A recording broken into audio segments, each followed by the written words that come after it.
नमस्कार, news point लेकर हाजिर हूं मैं राजीव। दोस्तों, जैसा कल वादा किया था आपसे कि छत्तीसगढ़ में चुनावी सरगर्मियां तेज हैं और 7 तारीख को पहले चरण का मतदान है और यहां क्या कुछ चल रहा है, उसके बाद 17 तारीख को दूसरा और फाइनल अगर देखा जाए तो चुनाव छत्तीसगढ़ में क्या कुछ चल रहा है, इसकी तहकीकात करने के लिए हम आज छत्तीसगढ़ पहुंच चुके हैं, राजधानी रायपुर में। और पीछे आप देख रहे होंगे मोर रायपुर। ये मोर रायपुर का मतलब ये है कि राजधानी में जो है हम हैं। और सबसे बड़ी चीज़ कि अगर आप पूरे देश में कहीं भी पूछिए कि इन 5 राज्यों में कांग्रेस कहाँ जीत रही है तो पहला नाम आता है छत्तीसगढ़ का। लेकिन क्या सचमुच ग्राउंड लेवल पे ऐसी ही बात है? ये जानने के लिए, समझने के लिए हम लोग यहाँ पहुँचे हुए हैं। और आज दिन भर घूमने के बाद क्या कुछ हम लोगों ने पाया है? क्या भूपेश बघेल की सरकार इतनी मजबूत है कि फिर से रिपीट कर रही है, या बीजेपी ने यहां अंदर खाने बहुत काम कर लिया है कि बीजेपी भी बहुत मजबूती के साथ आगे बढ़ रही है? बहुत सारे सवालों का जवाब तो हम खोजेंगे और इस चर्चा के दौरान हम उस पर बात करेंगे। लेकिन उसके अलावा एक बात और भी है कि आज दिन भर अलग अलग राज्यों में भी सरगर्मियां तेज रही हैं। तेलंगाना में राहुल गांधी थे और कल भी थे, कल से आज। और आज तो वो एक गांव में पहुंच गए राहुल गांधी, जहां बिना बताए पहुंचे थे। लोग सरप्राइज्ड थे कि आखिर राहुल गांधी कैसे हमारे यहां आ गए। वो गारंटी कार्ड लेकर के घूम रहे हैं राहुल गांधी वहां, लेकिन उसके अलावा राहुल गांधी ने वहां भाषण भी दिया है। उधर मिजोरम को लेकर के आज एक भावुक वीडियो जारी किया है सोनिया गांधी ने। और इसी छत्तीसगढ़ में आज कांग्रेस के अध्यक्ष मल्लिकार्जुन खड़गे थे और वो छत्तीसगढ़ के बिल्कुल सुदूर कोंटा, जो कि दक्षिण छत्तीसगढ़ है, जो नक्सल प्रभावित क्षेत्र है, वहां थे। और उसके अलावा रायपुर के बगल में 40 किलोमीटर की दूरी पर महासमुंद है, वहां भी। तो 2 जनसभाएं आज मल्लिकार्जुन खड़गे ने की हैं। मल्लिकार्जुन खड़गे ने इन जनसभाओं में सबसे बड़ी बात ये कि छत्तीसगढ़ में आकर के भी मोदी जी को घेरने की कोशिश तो की ही, साथ साथ उन्होंने मणिपुर को लेकर के मोदी जी से कई सारे सवाल पूछे। क्या कुछ मल्लिकार्जुन खड़गे ने कहा है आज, सबसे पहले आइए उसको सुनते हैं, उसके बाद आगे बढ़ेंगे। बहुत कुछ, और इस छत्तीसगढ़ में क्या कुछ है, इस चुनाव में क्या कुछ होने जा रहा है, सब कुछ हम आप तक पहुंचाएंगे। लेकिन पहले देखते हैं कि क्या कुछ कहा आज यहां छत्तीसगढ़ आकर के मल्लिकार्जुन खड़गे ने। हमारे देश इधर जल रहा है, मणिपुर में क्या हो रहा है? मणिपुर जल रहा है, लेकिन आज तक एक दिन भी मोदी जी मणिपुर नहीं गए वहां के लोगों को समाधान करने के लिए, महिलाओं से मिलने के लिए, वहां के बच्चों को मिलने के लिए। घर जल गए, संपत्ति वहां लूटी गई, महिलाओं का रेप हुआ। उस वक्त मोदी जी को वो याद नहीं आता।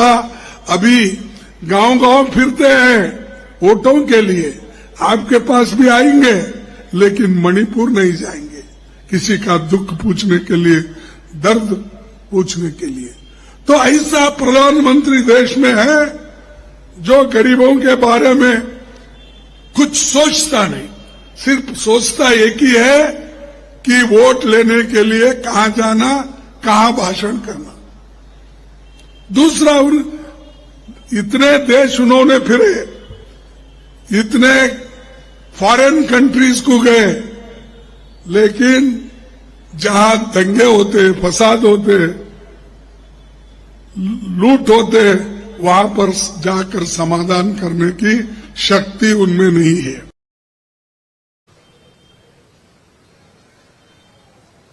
तो सुन रहे थे आप यहां मल्लिकार्जुन खड़गे को सीधा हमला प्रधानमंत्री नरेंद्र मोदी पर। नरेंद्र मोदी सब जगह चले जाते हैं, विदेश चले जाते हैं, अलग अलग चुनावी राज्यों में चले जाते हैं, लेकिन मणिपुर नहीं जाते हैं नरेंद्र मोदी। आखिर क्यों नहीं जाते हैं, ये सवाल यहां पूछ रहे हैं छत्तीसगढ़ से कांग्रेस पार्टी के प्रेसिडेंट मल्लिकार्जुन खड़गे।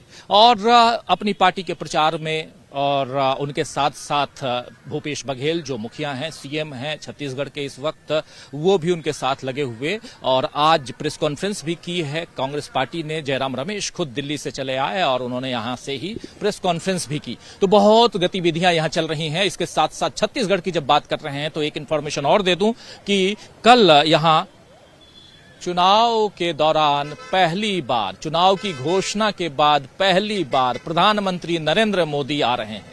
प्रधानमंत्री नरेंद्र मोदी को सुनना बहुत दिलचस्प होगा, इसलिए क्योंकि शायद वो भूल गए हों चुनाव में प्रचार कैसे किया जाए। तो कल वो रिवाइव करेंगे खुद को, उसके बाद शायद दीदी तक पहुंच जाएं या कुछ और करें। लेकिन इन सब की चर्चा हम करेंगे आने वाले समय में। उससे पहले अब दो बातें और आपके सामने रखना चाहता हूं। एक बात तेलंगाना की हम कर रहे हैं, दूसरी बात उधर सोनिया गांधी आज क्या कुछ कर रही थी, क्या कुछ कह रही थी। लेकिन सबसे पहले चलते हैं इसके बाद तेलंगाना में राहुल गांधी का आज दूसरा दिन था और वहां राहुल गांधी जिस कॉन्फिडेंस के साथ घूम रहे हैं, जिस कॉन्फिडेंस के साथ वहां वो बातें कर रहे हैं और सीधा हमला बीजेपी, बीआरएस और एआईएमआईएम पर कर रहे हैं, ये साफ समझ में आता है कि यहां अब कांग्रेस पार्टी काफी मजबूती के साथ आगे बढ़ रही है, या वो कॉन्फिडेंस अब आ चुका है खासकर कांग्रेस पार्टी और राहुल गांधी में कि हम तेलंगाना का चुनाव जीत सकते हैं। बहुत सारी सभाएं, नुक्कड़ सभाएं भी की हैं राहुल गांधी ने, लेकिन जो भाषण दिया है उसके कुछ अंश को आपके सामने रखना चाहता हूं। उस भाषण में राहुल गांधी सीधा हमला कर रहे हैं और अब कॉन्फिडेंट हैं कि हमारी सरकार तेलंगाना में बन रही है। जरा सुन लेते हैं क्या कुछ कह रहे थे आज तेलंगाना। Bye bye KCR. मगर रेवंत जी ने कहा बाय बाय केसीआर, मगर जो पैसा इन्होंने लूटा है उसके बारे में क्या होगा? पहले क्या होगा? पहले चीफ मिनिस्टरशिप से बाय बाय होगा।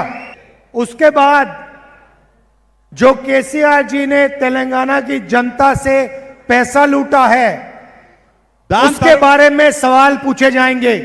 मैंने मन बना लिया है कि जितना पैसा आपके चीफ मिनिस्टर ने आपसे चोरी किया है उतना पैसा कांग्रेस पार्टी आपकी जेब में वापस डालने जा रही है। मैं नरेंद्र मोदी नहीं हूं, जब वायदा करता हूं तो उस वायदे को पूरा करके दिखाता हूं। मोदी जी ने कहा था 15 लाख रुपए हर बैंक अकाउंट में डालूंगा, आपके बैंक अकाउंट में 1 रुपया नहीं आया। अदानी जी के बैंक अकाउंट में लाखों करोड़ रुपए चले गए। तो जब हम वायदे करते हैं हम उन वायदों को पूरा करते हैं। मेरी लोकसभा की मेंबरशिप रद्द कर दी, मेरा जो घर है सरकारी घर वो ले लिया और मैंने खुशी से इनको घर दिया, कहा लो ले जाओ अपना घर, मुझे नहीं चाहिए। पूरा हिंदुस्तान मेरा घर है, पूरा तेलंगाना मेरा घर है। करोड़ों लोग अगर मुझे जरूरत पड़े तो करोड़ों लोग मुझे अपने घर में रहने देंगे। कोई ईडी का अफसर उनके घर के सामने नहीं खड़ा, इनकम टैक्स वाले कोई सवाल नहीं पूछ रहे, क्योंकि आपके चीफ मिनिस्टर और नरेंद्र मोदी एक साथ मिले हुए हैं। तो आप ये समझ के चलिए कि लड़ाई कांग्रेस पार्टी और बीआरएस के बीच में है। पहले यहां पे बीजेपी छाती फुला के घूम रही थी, पहले यहां बीजेपी के लोग छाती फुला के घूम रहे थे। कांग्रेस पार्टी ने उनकी सारी की सारी गैस निकाल दी, चारों टायर उनके पंचर कर दिए। अब उनके नेता यहां आके कहते हैं हम ओबीसी का चीफ मिनिस्टर बनाएंगे। अरे भाई, यहां आपको 2% वोट मिलेगा और चीफ मिनिस्टर कैसे बनाओगे? अगली बार प्रधानमंत्री अमेरिका जाएंगे, कहेंगे मैं अमेरिका में ओबीसी प्रेसिडेंट बनाऊंगा। ना आप अमेरिका में प्रेसिडेंट बना पाओगे, यहां आपका चीफ मिनिस्टर बनेगा। अच्छा, दूसरी तरफ एमआईएम, जहां भी कांग्रेस पार्टी चुनाव लड़ती है, महाराष्ट्र हो, राजस्थान, उत्तर प्रदेश, जहां भी हम जाते हैं वहां पे जादू से एमआईएम के कैंडिडेट आ जाते हैं। और सारे के सारे कैंडिडेट जो आते हैं वो बीजेपी की मदद करने वाले कैंडिडेट आते हैं।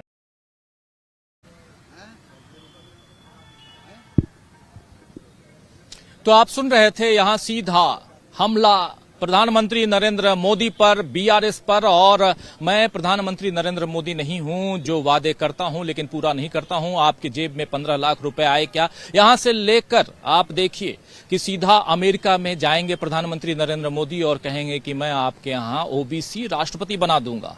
और ये सीना फुलाकर चल रहे थे और कांग्रेस पार्टी ने एक पिन चुभाई और उसके बाद चारों टायर की जो हवा है वो निकल गई। बहुत ऐसी बातें यहां कहते हुए राहुल गांधी, एक कॉन्फिडेंट राहुल गांधी यहां नजर आ रहे हैं और साफ नजर आ रहा है कि यहां से अब कांग्रेस पार्टी काफी आगे निकल चुकी है तेलंगाना में। तेलंगाना, छत्तीसगढ़, 2 जगहों की हम बात कर चुके हैं। मिजोरम की बात करना इसलिए जरूरी है क्योंकि मिजोरम अभी 7 तारीख को पहले फेज और एकमात्र फेज में मिजोरम की 40 सीटों पर मतदान है और उसके बाद वहां पैक हो जाएगा। इंतजार रहेगा 3 दिसंबर का। लेकिन उससे पहले आज सोनिया गांधी ने एक भावुक अपील की है। लंबा वीडियो है और इंग्लिश में है, लेकिन उसका छोटा सा पार्ट, सेकेंड पार्ट आप तक हम पहुंचाने की कोशिश करते हैं। इंग्लिश है, साधारण इंग्लिश है, आप समझ भी जाएंगे। लेकिन यहां से सोनिया गांधी अपील कर रही हैं, तो राहुल गांधी, मल्लिकार्जुन खड़गे, प्रियंका गांधी और अब साथ देती हुई सोनिया गांधी, क्या यहां सब कुछ जो है वो कांग्रेस के हिसाब से चल रहा है? क्या ये चुनाव अब कांग्रेस लीड कर रही है? ये सारे सवालों का जवाब भी खोजेंगे, हम ढूंढेंगे इस न्यूज पॉइंट में। छत्तीसगढ़ की राजधानी रायपुर से हमारे साथ बहुत सारे साथी जुड़े हुए हैं, हमेशा की तरह पैनलिस्ट साथी, उनसे भी आपका परिचय करवाऊंगा। लेकिन सबसे पहले बात ये कि सोनिया गांधी ने क्या कुछ कहा है, आइए जरा उसको सुन लेते हैं। The Prime Minister is completely silent and has not seen it fit to visit Manipur for even a few hours. In Mizoram, the MNF and the ZPM say they are independent. But are they really? No, I believe they are not. They are gateways for the BJP into Mizoram. The Congress party will never compromise with the BJP. Only the Congress party can guarantee the development of Mizoram, empowerment for its people, and protection for the weakest in society. Our track record in government shows that we deliver on our guarantees, as you have seen in Karnataka, Rajasthan, Chhattisgarh, and Himachal. But most of all, we stand for the protection of the Mizo way of life as enshrined in Article 371G of the Constitution of India, which is the legacy of Rajiv Gandhi. That is why I make a personal appeal, especially to the youth of Mizoram, to the women of Mizoram. This is no time for experiments. Please do vote for the Congress Party, the hand of experience and the hand of security. A vote for the Congress Party is for peace, for progress and prosperity in Mizoram. तो आप सुन रहे थे piece prosperity of Mizoram, और इसके लिए कांग्रेस को vote दें। और सोनिया गांधी यहां साफ साफ मिजोरम के लोगों को, वहां के वोटर्स को अपील करते हुए नजर आ रही हैं। और कैसे क्या कुछ हुआ, इतिहास के पन्नों को पलट रही हैं। राजीव गांधी के साथ वो जब मिजोरम गई थी, वहां की बात यहां सोनिया गांधी कह रही हैं। आप जानते हैं कि 2 दिनों तक मिजोरम में राहुल गांधी थे, उनसे पहले प्रियंका गांधी भी जा चुकी हैं। और अभी भी ऐसा कहने में, सुनने में आ रहा था कि प्रियंका गांधी जाने वाली हैं मिजोरम। लेकिन अब समय बहुत कम है और सुनने में यह भी आया कि प्रियंका गांधी को बुखार हो गया था, तबीयत खराब थी, इसीलिए राहुल गांधी को जाना पड़ा तेलंगाना। और शायद राहुल गांधी तेलंगाना नहीं जाते तो हो सकता है कि वो मिजोरम जाते। लेकिन एक अपील, भावुक अपील सोनिया गांधी की तरफ से हम देख रहे हैं मिजोरम के वोटर्स को। और तो सोनिया गांधी ने भी मोर्चा संभाल लिया है, मल्लिकार्जुन खड़गे मोर्चा संभाले हुए हैं, और इधर राहुल गांधी और प्रियंका गांधी जो हैं वो हुंकार भर रहे हैं। क्या यहां से बीजेपी जो है वो पस्त होती हुई नजर आ रही है?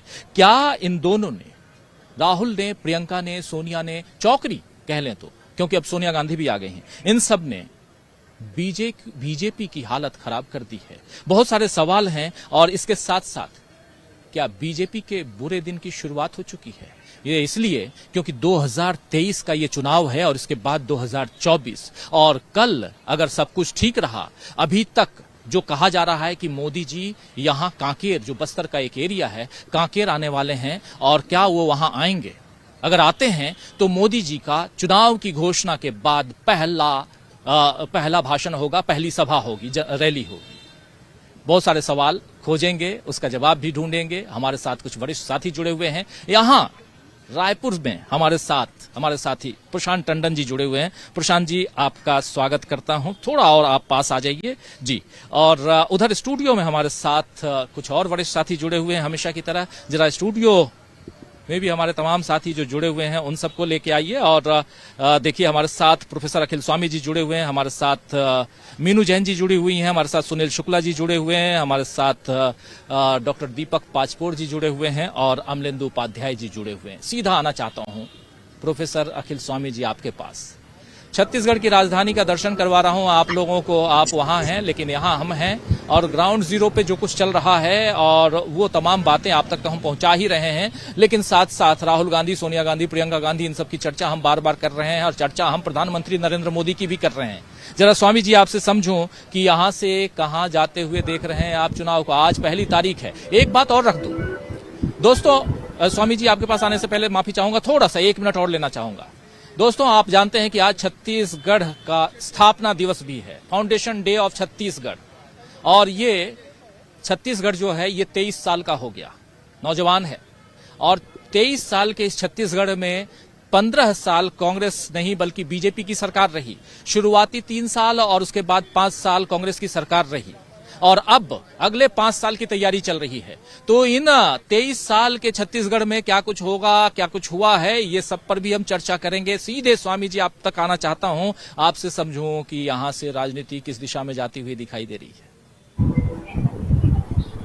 राजीव जी, पहले तो छत्तीसगढ़िया समाज को प्रणाम। और इतनी सुंदर भूमि में है, दर्शन हुए रायपुर की, हृदय प्रसन्न हो गया।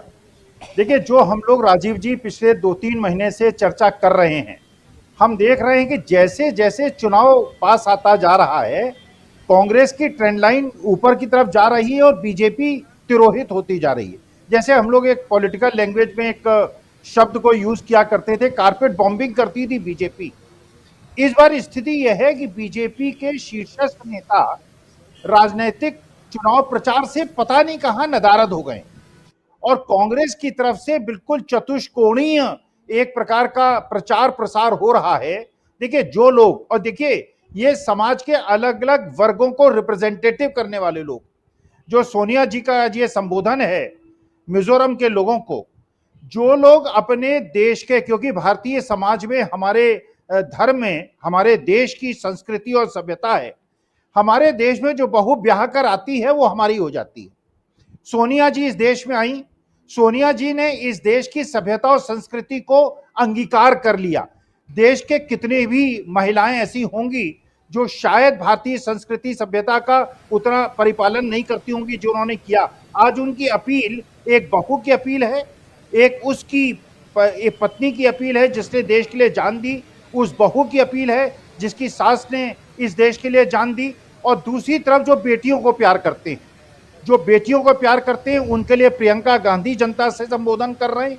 जो ऐसे लोग हैं जिन्होंने देश के लिए संघर्ष किया है और बड़े साधारण जीवन से, त्याग से, तपस्या से अपने जीवन को संवारा है, खड़गे साहब, वो एक तीसरा मोर्चा खोले हुए हैं। और राहुल गांधी जो जन जन के बीच जाके अपना एक उन्होंने संबंध स्थापित किया है, वो चौथे कोण से राजनीतिक लड़ाई लड़ रहे हैं।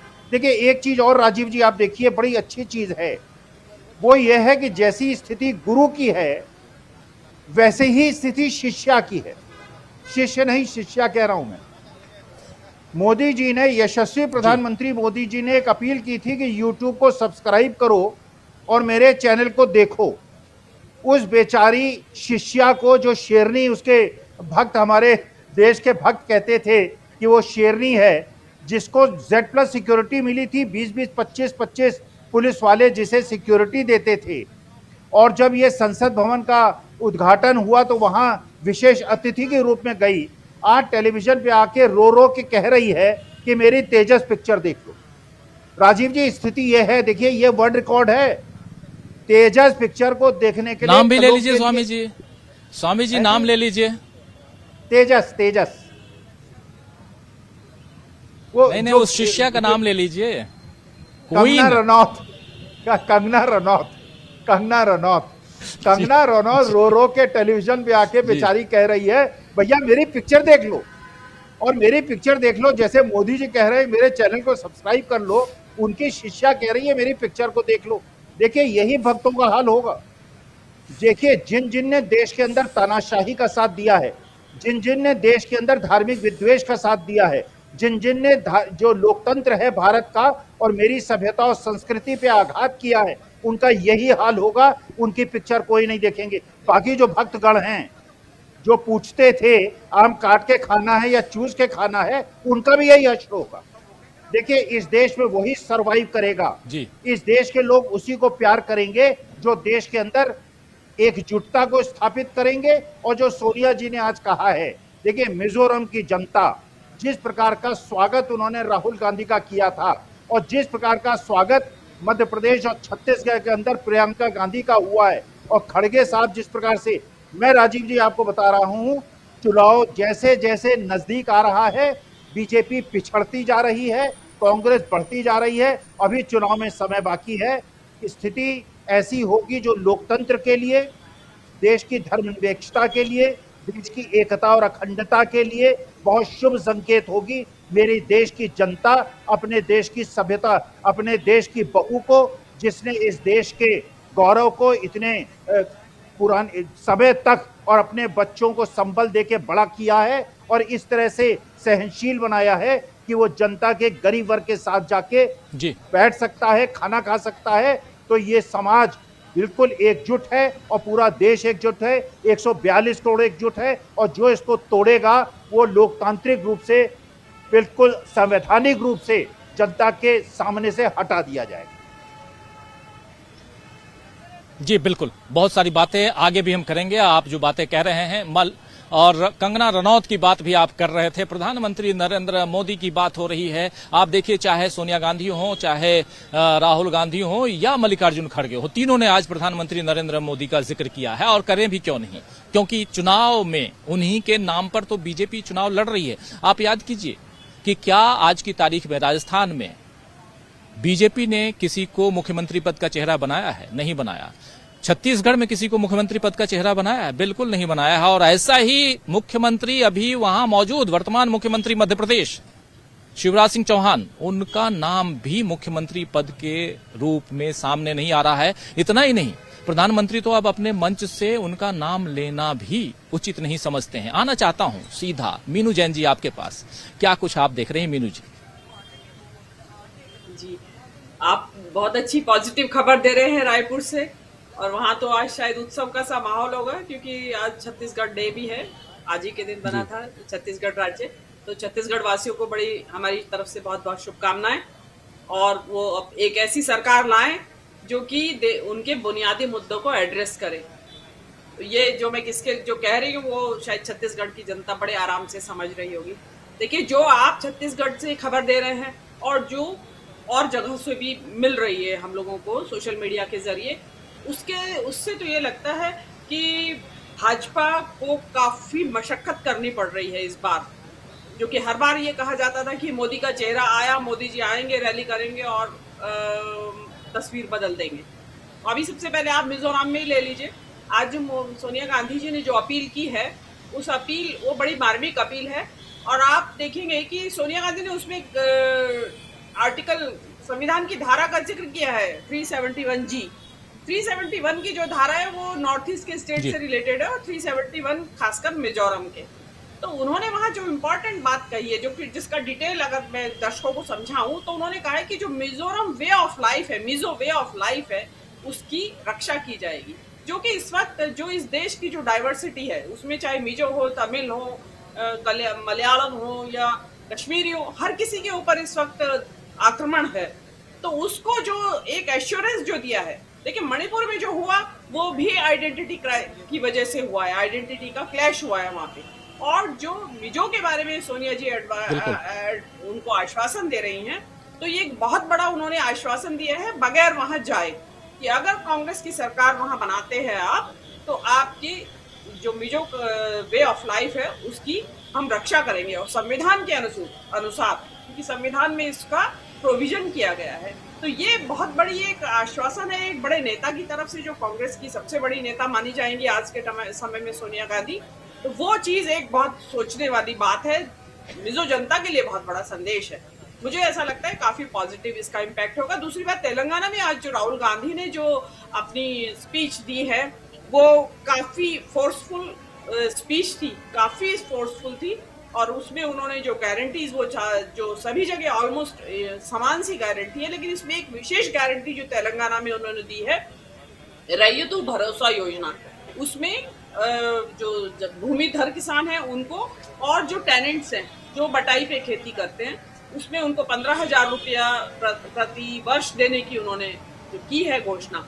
और न केवल उनको, उन्होंने मजदूरों के लिए भी 12,000, जो खेती मजदूर हैं, जो खेती पे काम करते हैं, उनके लिए भी 12,000 की योजना दी है। तो आप अगर देखेंगे, छत्तीसगढ़ ले लीजिए या आप तेलंगाना ले लीजिए, आप मध्य प्रदेश ले, हर एक राज्य में उन्होंने गरीब तबका, किसान, वंचित और जो मेहनत कश लोग हैं उनके लिए बात कर रहे हैं। और आज तो तेलंगाना में वो एक कोल माइन की तरफ भी गए थे और वहां उन्होंने माइनर्स के साथ काफी बातचीत भी की, उनकी समस्याओं के बारे में भी समझा।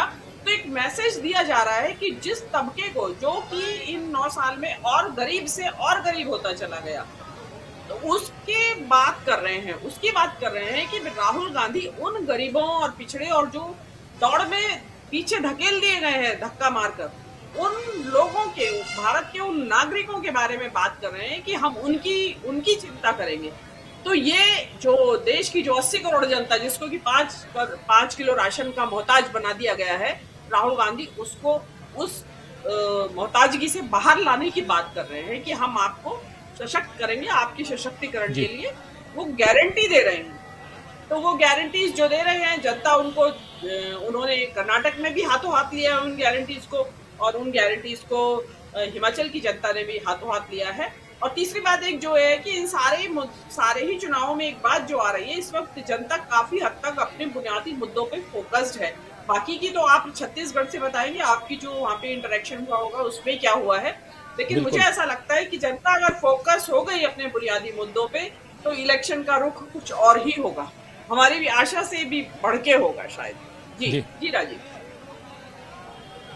जी बिल्कुल बिल्कुल, आशा से भी बढ़कर होगा, और क्या कुछ होगा उसकी भी हम चर्चा करेंगे। लेकिन सबसे बड़ी बात यहाँ ये कि छत्तीसगढ़ में क्या कुछ होने जा रहा है, इसको समझेंगे, हम ये भी देखेंगे। और एक बात यहाँ हम बार बार कर रहे हैं कि कांग्रेस कॉन्फिडेंट है, कांग्रेस काफी कॉन्फिडेंट है इस हिसाब से कि ये पांचों के पांचों राज्य जो हैं वो जीतने जा रही है। लेकिन छत्तीसगढ़ में क्या कुछ हो रहा है, और हमारे साथ इधर जुड़े हुए हैं हमारे साथी प्रशांत टंडन जी। प्रशांत जी, आपके पास आना चाहता हूं, फिर सुनील शुक्ला जी भी हमारे साथ जुड़े हुए हैं, उनके पास भी आता हूं। प्रशांत जी, कैसे देखते हैं आप, छत्तीसगढ़ ही नहीं बल्कि हम देख रहे हैं कि ये जो तेलंगाना में राहुल गांधी का 2 दिनों की जनसभाएं और नुक्कड़ सभाएं, फिर एक गांव में चले जाना, फिर सोनिया गांधी की एक भावुक अपील मिजोरम के लोगों के लिए, और इधर आज हम लोगों के साथ साथ ही तमाम कांग्रेस के नेता आए हैं सुबह सुबह यहाँ छत्तीसगढ़। तो इन सब का जो कॉन्फिडेंस है, क्या कुछ कहता है? जी, मैं छत्तीसगढ़ पे आऊं राजीव जी, लेकिन पहले आपने तेलंगाना से बात शुरू की है, तो तेलंगाना में देखिए राजीव जी, रोज एक नई खबर आ रही है। कल खबर आप ही के शो में दिल्ली से हम लोगों ने दी थी कि चंद्रबाबू नायडू की पार्टी तेलुगु देशम पार्टी तेलंगाना चुनाव नहीं लड़ेगी। पिछले चुनाव में उनको करीब 3.5% वोट आया था। अब वो वोट कहाँ जाएगा हम सब देख सकते हैं। दूसरी आज की खबर ये है कि बीजेपी के एक बड़े नेता, फॉर्मर मेंबर ऑफ पार्लियामेंट जी विवेकानंद, जो कि पॉलिटिकल स्ट्रेटेजिस्ट भी हैं, वो कांग्रेस में आ गए हैं। तो उन्होंने बीजेपी छोड़ दी और कांग्रेस में आ रहे हैं। तो रोज कांग्रेस की तरफ जो है वो एक खबर रोज तेलंगाना से आ रही है, और राहुल गांधी वहाँ ऑलरेडी है। गीग वर्कर्स की बात हम लोगों ने कल की थी अपने शो में, और करीब वहाँ पे 4.5 लाख गीग वर्कर्स भी हैं। तो तमाम तरीके से जो इम्पैक्ट है, मेरी निगाह राजीव जी तेलंगाना के इलेक्शन में होगी ओवैसी की पार्टी पर, क्योंकि वहां से मुझे नेशनल ट्रेंड एक मिलने वाला है। और मैं बड़े रिस्क लेकर ये कह सकता हूं कि इस चुनाव में ओवैसी की पार्टी 7 एमएलए जीती लाई है वहां से पिछली बार, और हो सकता है कि इस बार उनकी सीटें कुछ कम भी हो सकती हैं। तो अगर ये ऐसा होता है तो इसका इम्पैक्ट पूरे देश में होगा, और वो 2024 के लिए एक बड़ी आप कहें कि मील का पत्थर होगा। अब मैं क्या कहना चाह रहा हूँ, बहुत से लोग सब आसानी समझ रहे होंगे। दूसरी बात, छत्तीसगढ़ की बात।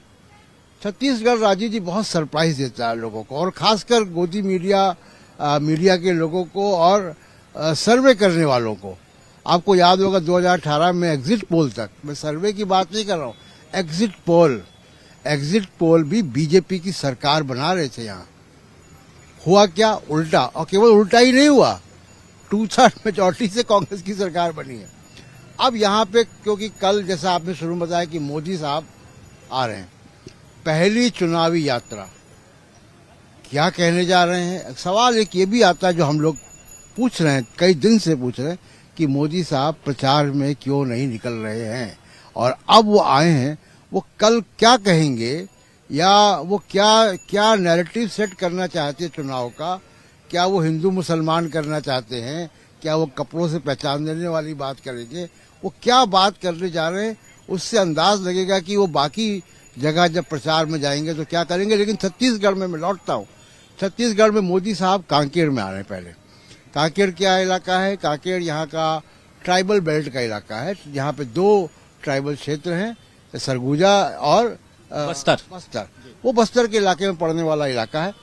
यहाँ पे 32% करीब ट्राइबल पॉपुलेशन है, अब 34 कह सकते, 34% है, और 29 सीटें हैं, और 29 में से लगभग सभी सीटें कांग्रेस के पास है, 1-2 सीटों को छोड़ के। ऐसे ये आप जब कह रहे हैं तो एक इन्फॉर्मेशन जरूर दे दूं कि जो 20 सीटों पर पहले फेज में मतदान होने जा रहा है, इन 20 सीटों में से 19 सीटें आज की तारीख में कांग्रेस के पास है 2018 के हिसाब से, क्योंकि उसमें से एक सीट जो कांग्रेस के पास नहीं है वो पूर्व मुख्यमंत्री डॉक्टर रमन सिंह जीत के आए थे राजनांदगांव से, उनकी सीट नहीं है। बाकी 19 की 19 सीटें, 20 में से 19 सीटें कांग्रेस के पास है, और कांग्रेस को यहां उन सीटों को न सिर्फ उस जीत को बरकरार रखना है, बल्कि एक सीट और अपने खाते में लेना है जो डॉक्टर रमन सिंह की सीट है। ये पहला चरण ही तय कर देगा कि छत्तीसगढ़ क्या कहने जा रहा है। और यहाँ पे क्योंकि जो ट्राइबल बेल्ट है 2, जैसा मैंने जिक्र किया, सरगुजा और बस्तर, इसमें बस्तर में जो जीतता है वो रायपुर आता है। हमारे पीछे आप रायपुर देख रहे हैं, वो यहाँ आता है जो बस्तर में जीतता है। अब अगर बस्तर में कांग्रेस अपनी बढ़त बरकरार रख पाती है 7 तारीख के मतदान में, तो चुनाव के नतीजे थोड़े बहुत सीटों के फेरबदल के साथ वही होंगे जो 2018 में थे। दूसरी एक बात इम्पोर्टेंट राजीव जी ये कि यहाँ पे लगभग 40% ओबीसी पॉपुलेशन भी है। राहुल गांधी यहाँ आए थे और राहुल गांधी ने यहाँ भी जातिवार जनगणना की बात की थी, बिहार के जातिवार सर्वे की बात की थी, ओबीसी के कंट्रीब्यूशन और पार्टिसिपेशन की बात की थी। ये 40% ओबीसी भी बहुत महत्वपूर्ण है यहाँ पे, और वो भी तब जब यहाँ के जो मुख्यमंत्री है भूपेश बघेल, वो खुद भी ओबीसी समाज से आते हैं। तो ये कुल मिला के छत्तीसगढ़ का ये नक्शा है, और पहले चरण में जैसा आपने कहा कि पहले चरण में पता चल जाएगा कि छत्तीसगढ़ क्या कहने जा रहा है। जी बिल्कुल, बस्तर क्या कुछ कहने जा रहा है। बस्तर की 12 सीटें हैं, 12 की 12 सीटें आज की तारीख में कांग्रेस के पास हैं। बस्तर भी हम पहुंचेंगे, बस्तर के मुख्यालय जगदलपुर से भी आपको ऐसे ही लाइव पहुंचाएंगे। वहां की जनता क्या कुछ कहती है वो भी आने वाले समय में हम आप तक पहुंचाएंगे। लेकिन छत्तीसगढ़ की बात, छत्तीसगढ़ के अलावा तमाम दूसरे राज्यों की बात, 5 राज्यों के चुनाव पर हम चर्चा कर रहे हैं। न्यूज पॉइंट आज आप देख रहे हैं दोस्तों, सीधे छत्तीसगढ़ की राजधानी रायपुर से, और यही आज छत्तीसगढ़ का स्थापना दिवस भी है, 23वां फाउंडेशन डे ऑफ छत्तीसगढ़। और इसलिए छत्तीसगढ़ के वासियों को बहुत बहुत शुभकामनाएं स्थापना दिवस की। हमारे साथ तमाम साथी जुड़े हुए हैं और हमारे तमाम दर्शक साथी जो इस कार्यक्रम को देख रहे हैं, एक बार उन सब का तहे दिल से शुक्रिया अदा करता हूं और बहुत बहुत इस्तकबाल करता हूं, स्वागत करता हूं कि आप जुड़ते हैं, देखते हैं इस कार्यक्रम को, सराहते हैं, कमेंट बॉक्स पे कमेंट लिखते हैं। लेकिन आज चूंकि लाइव कहीं और से दे रहा हूं तो शायद कमेंट ना पढ़ पाऊं, या हो सकता है कोशिश करूंगा कि आपके कमेंट को भी पढ़ूं। लेकिन सबसे पहले अब बहुत सारी बातें करते करते आना चाहता हूं अब सुनील शुक्ला जी आपके पास। सुनील जी, किस हिसाब से कैसे देखते हैं आप छत्तीसगढ़ ही नहीं बल्कि खास नजरें जो टिकी हुई हैं लोगों की, हमारी आपकी सबकी तेलंगाना पर, और बहुत ज्यादा फोकस्ड है राहुल गांधी तेलंगाना पे, और क्या अब लगता है आपको कि तेलंगाना भी कांग्रेस पार्टी ने अपने या कहें कि कब्जे में लेने की कोशिश ही नहीं, बल्कि कांग्रेस पार्टी को लगता है कि हां अब हम यहां जीत सकते हैं? धन्यवाद राजीव जी। इसमें इस चुनाव में सबसे महत्वपूर्ण बात जो मैंने महसूस किया है वह यह है कि कांग्रेस चुनाव को लेकर के बहुत गंभीर है और अपने अभियान को दिन प्रतिदिन वो गंभीर बनाती चली जा रही है। आप छत्तीसगढ़ में खड़े हैं। छत्तीसगढ़ के में जो पहले चरण में 7 तारीख को जो चुनाव होने वाला है, उसके समय सभी में एक सीट को छोड़ करके सभी सीटें कांग्रेस के पास हैं। वह सीट जीतने के लिए भी कांग्रेस ने अपना उम्मीदवार इस बार बदल दिया है। रमन सिंह के खिलाफ एक नया उम्मीदवार लेकर के आए हैं वो। और उस इलाके में, पूरे के पूरे बस्तर के इलाके में भारतीय जनता पार्टी के खिलाफ कांग्रेस प्रभावी तरीके से सक्रिय है। इसका परिणाम आप इस रूप में भी आप अंदाज लगा लीजिए कि चुनाव घोषणा के पहले प्रधानमंत्री जी ने बस्तर का दौरा किया था और उस दिन बस्तर के लोगों ने बंद का आह्वान किया और उस बंद के आह्वान में भारतीय जनता पार्टी के खिलाफ लोगों ने अपनी नाराजगी व्यक्त की। कांग्रेस अपने कार्यक्रमों और मुद्दों को लेकर के और अपनी गवर्नेंस में, पिछली गवर्नेंस की उपलब्धियों को लेकर के लोगों के बीच में है। भारतीय जनता पार्टी के पास उसका कोई काट नहीं। भारतीय जनता पार्टी जिस तरह की राजनीति करती रही है, जिस तरह की बात करती है, वह बात असम के मुख्यमंत्री वहां कह के जा चुके हैं और उसकी क्या प्रतिक्रिया हुई सबके सामने है। भारतीय जनता कांग्रेस ने अपने अभियान को बहुत बहुत कायदे से चलाया है और लोगों के बीच पहुंचने की कोशिश की है। अगर एक ऐसा दल जो सत्ता का दावेदार है, सत्ता छीनना चाहता है, उसके नेता अगर पार्टी छोड़ करके उस दल के साथ चले आ रहे हैं जो उसका प्रतिद्वंदी दल है, इसका मतलब वह लोगों के बीच में एक राजनीतिक संदेश है कि जन विश्वास किधर है, चुनाव जिताने की स्थिति में कौन है, जनता किसको पसंद कर रही है। भारतीय जनता पार्टी अभी छत्तीसगढ़ में एक अविश्वास के दौर से गुजर रही है और उसका सबसे बड़ा कारण यह है कि अपने कार्यकाल के दौरान रमन सिंह जी ने जो वायदे किए थे, खासतौर से बोनस, किसानों को बोनस देने का वायदा, उसका न पूरा किया जाना अभी तक लोगों के दिमाग में है। दूसरी बात, जो कांग्रेस लगातार छत्तीसगढ़ के आदिवासी इलाकों में कहती रही है, जो सोनिया गांधी ने अपने मिजोरम के भी अपील में कहा कि वह वहाँ का जो जनजीवन है, वहाँ की जो जीवन शैली है, वहाँ की जो परंपराएं हैं, उसके अनुकूल प्रगति विकास का रास्ता अख्तियार करेगी, उसके अनुकूल वो शासन चलाएगी। और यह काम छत्तीसगढ़ के आदिवासी इलाकों में कांग्रेस की सरकार ने करके दिखाया है। तो लोगों ने लोगों का एक कनेक्ट कांग्रेस के साथ बहुत बेहतर हो। मेरा अपना मानना है कि छत्तीसगढ़ में भारतीय जनता पार्टी कोई चुनौती देती हुई दिखाई नहीं पड़ी। अभी भी जिस तरह की सक्रियता, एक रमन सिंह जी सबसे बड़े नेता, एक जो पार्टी को की तरफ से दिखनी चाहिए थी बीजेपी की ओर से, वो दिख नहीं रही है। और भारतीय जनता पार्टी बघेल सरकार के खिलाफ कोई भी राजनीतिक माहौल बनाने में विफल रही है। उसके विपरीत बघेल सरकार अपने प्रो इनकम्बेंसी के लिए ढेर सारे काम किए हैं और उसमें जो कांग्रेस की गारंटी है, उसने इसमें बड़ी भूमिका अदा की। और कांग्रेस की गारंटी को लोगों को लेकर के लोगों के मन में इस तरह से इसलिए विश्वास भी है कि कांग्रेस उसको हिमाचल प्रदेश और कर्नाटक के अपने राज्यों में पूरा करती हुई दिख रही है। तेलंगाना की अगर आप बात करेंगे तो तेलंगाना में केवल आज कांग्रेस सक्रिय नहीं हुई है। आप याद कीजिए कि भारत जोड़ो यात्रा के दौरान राहुल गांधी ने वहां सभा किया था और हमारे ख्याल से 17-18 दिन तेलंगाना में बिताए थे। उस दौरे के दौरान उन्होंने बड़ी सभा की थी। उस बड़ी सभा में भी उन्होंने केसीआर सरकार के ऊपर तीखे हमले किए थे और ये कहा था कि देश की भ्रष्टतम सरकारों में से एक है और ये सरकार ऐसी है जो अपने वादे पूरे नहीं कर पाई। उसमें उस वादे का भी उन्होंने उल्लेख किया जिसका जो आश्वासन दिया उन्होंने कि भूमिहीन किसानों को या भूमि वितरण को लेकर के इनकी आने वाली सरकार क्या करेगी, और इस वादे को केसीआर की सरकार पूरी नहीं कर पाई। केसीआर सरकार के ऊपर जो उन्होंने आरोप लगाया था राहुल गांधी ने कि ये बीआरएस ये भारतीय जनता पार्टी से मिली हुई है और यह लोगों को अब लगने लगा है जब शराब कांड में, शराब के कथित भ्रष्टाचार के मामले में आम आदमी पार्टी के कई नेता जेल में हैं और कविता जी के खिलाफ कोई कार्रवाई नहीं हुई।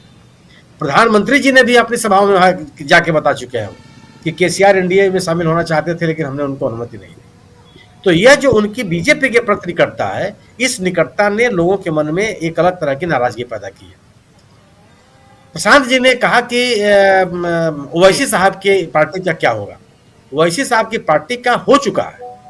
आप याद कीजिए कि बिहार के चुनाव में सीमांचल में बिहार के लोगों ने 5 सीटें दी थी ओवैसी साहब की पार्टी को। उसके आगे क्या हुआ, उसके बाद जो चुनाव हुए पश्चिम बंगाल में, क्या असर हुआ उनका आपके सामने है। उसके बाद एमसीडी का चुनाव हुआ दिल्ली में, वो आपके सामने है। उसके बाद 6 राज्यों के 7 विधानसभा क्षेत्रों में उपचुनाव हुए, उसमें क्या हुआ? मैं आप कह सकते हैं कि त्रिपुरा में क्या स्थिति है क्या नहीं है, लेकिन कम से कम झारखंड में तो उनकी मौजूदगी थी, लेकिन डिमरी में उनकी पार्टी को 3000 वोट पाने में पूरी ताकत लगा देनी पड़ी। एक तरह का कंसोलिडेशन है जो ओवैसी के खिलाफ है। ओवैसी के खिलाफ मतलब उस किसी भी दल के खिलाफ है जो भारतीय जनता पार्टी के निकट है या निकट दिख रही है या उसकी राजनीति से भारतीय जनता पार्टी को फायदा होता दिख रहा है। यह स्थिति है कि ओवैसी साहब का वह जन समर्थन नहीं रह गया जिस जन समर्थन के लिए वो जाने जाते थे। आज जो अल्पसंख्यकों में एकजुटता बढ़ी है बीजेपी सरकार के खिलाफ, उस एकजुटता का फायदा कांग्रेस को मिलता हुआ दिख रहा है। वह इसलिए मिल रहा है कि लग रहा है लोगों को कि कांग्रेस ही बीजेपी से लड़ रही है या कांग्रेस ही एक वैकल्पिक शासन या एक वैकल्पिक गवर्नेंस या वैकल्पिक नीतियां दे सकती है। और राहुल गांधी ने उस विश्वसनीयता को बनाया अपनी कार्यशैली से, अपने राजनीतिक गतिविधियों से और लोगों के बीच में पहुंच करके। राहुल गांधी ने कभी भी अल्पसंख्यकों के मुद्दों पर बोलने से अपने को रोका नहीं है। उन्होंने इस बात की कभी चिंता नहीं की। अनेक दल इस बात को कर रहे हैं कि अगर आप अल्पसंख्यकों की बात करेंगे तो हो सकता है कि बहुसंख्यक नाराज हो जाए। राहुल गांधी ने इसकी परवाह कभी नहीं की। अगर अल्पसंख्यकों से जुड़ा हुआ कोई मुद्दा रहा है तो उस पर बढ़ चढ़ करके राहुल गांधी ने बोला है, और यह उनकी आक्रामकता बीजेपी के खिलाफ यही एक वजह है कि इसके कारण से एक लोगों का विश्वास और खासतौर से अल्पसंख्यकों का विश्वास, या वो लोग जो बीजेपी से नाराज हैं, असंतुष्ट हैं, या उनको लगता है कि जिन बातों को कह के बीजेपी जन समर्थन पाने में सफल रही है वो पूरा नहीं हुआ।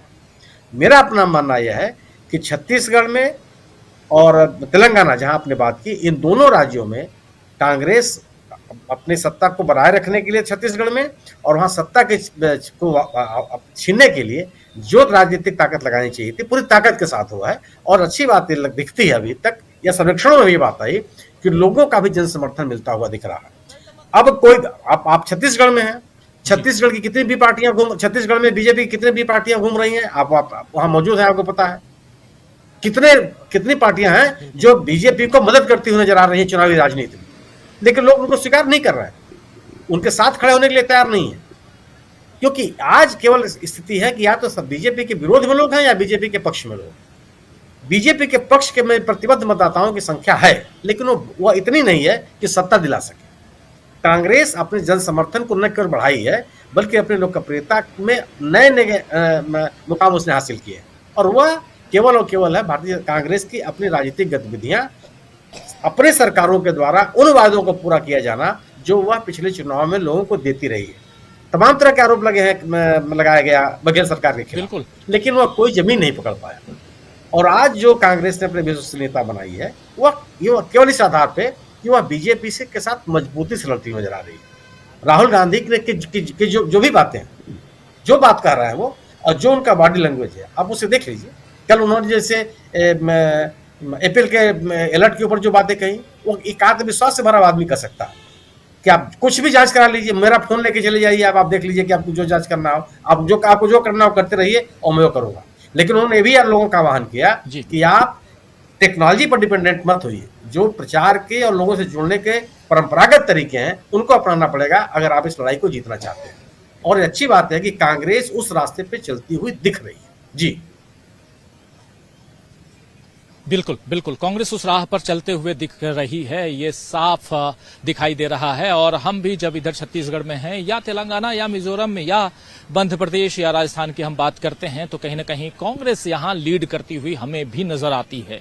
सबसे बड़ा सवाल यहां ये है कि क्या कांग्रेस यहां से विनिंग पोजीशन पर बैठ पाएगी, यानी उस स्थान को अचीव कर पाएगी? एक बड़ा सवाल है। इस सवाल का जवाब अभी हम नहीं दे सकते। इसलिए नहीं दे सकते क्योंकि 3 तारीख को रिजल्ट का इंतजार भी तो करना है, और उससे पहले मतदान।